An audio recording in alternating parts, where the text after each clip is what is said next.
Gulat ka, no? Ako din.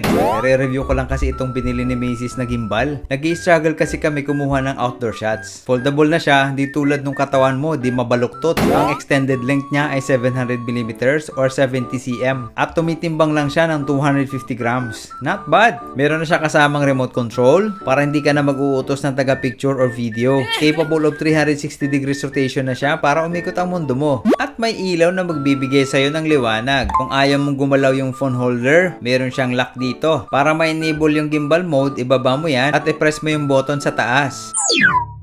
Naka-stop mode yan at pwede mo mapaikot ng 360 degrees left and right.